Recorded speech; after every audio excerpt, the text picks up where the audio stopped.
Good morning mga idol. Ito na naman tayo magluluto ng isang masarap na simple recipe.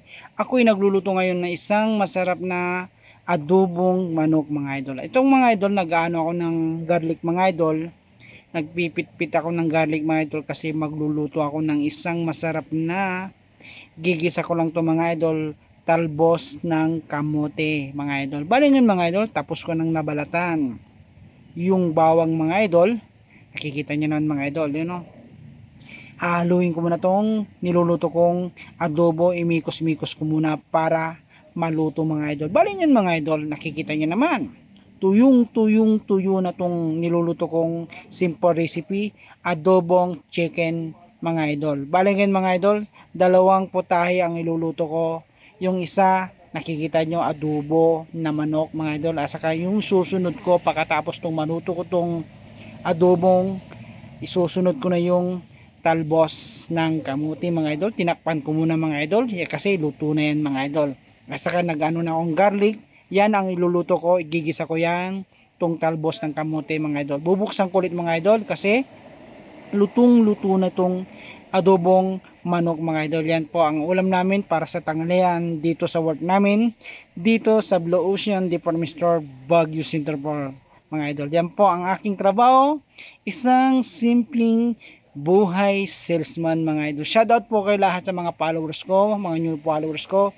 Lagi po tayo mag-ingat kasi may bagyo po tayo dito sa Baguio City mga idol. Bali yan mga idol, luto na to yung adobo. Susunod ko na tong igigisa yung talbos ng kamote mga idol. Bali ngayon mga idol, haluin ko muna konti mga idol para madaling maluto mga idol. Imimikos ko muna para maluto na ito yung adobong manok mga idol. Mga idol, nakita nyo, nag-thumbs up na ako. Ibig sabihin, luto na yung ulam namin na simple recipe, adobong manok mga idol. Baling mo yun, sinalang ko isang kawali mga idol. Diyan ko po igigisa yung talbos ng kamote. Habang nagluluto ko mga idol, naglilinis ako sa pinaglulutuan ko para malinis po ang aming mini kitchen dito sa work ko. Naglagay na ako ng Golden Pesta oil mga idol. Baka naman ang Golden Pesta, balingan mga idol, nilagyan ko na.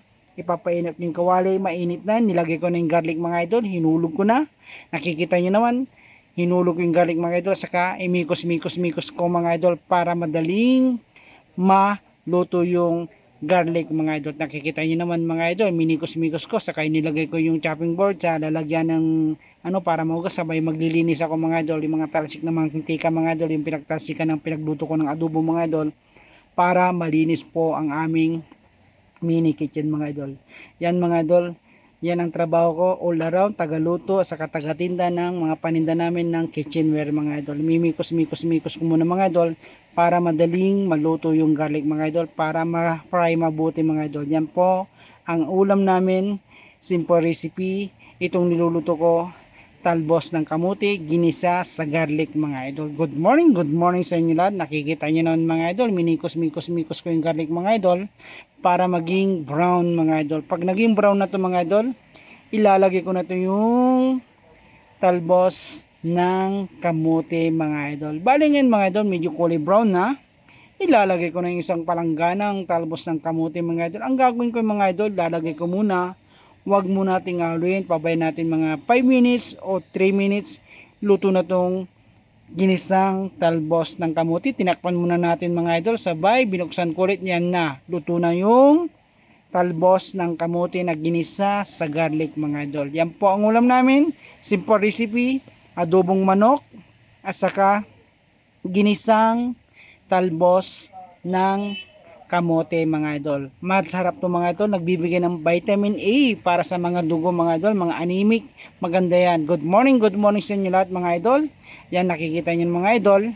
Yan, bali nga mga idol, babaliktad ko lang ulit mga idol. Imimikos muna to mga idol kasi luto na mga idol. Mahirap aluin sa may sandok mga idol kasi madudurog po mga idol. Kaya pinanghalo ko mga idol, tong mga idol para hindi madudurog po yung mga talbos ng kamuti mga idol. Simple lang yan mga idol. Yan po ang ulam namin para sa tanghalian ng kawork ko. Pati na rin yung pinakamay-ari ng Blue Ocean, ulam din yan mga idol. Yan po ang aking buhay. Simpleng buhay salesman mga idol. Yan po ang ulam namin. Nakikita nyo, luto na po mga idol.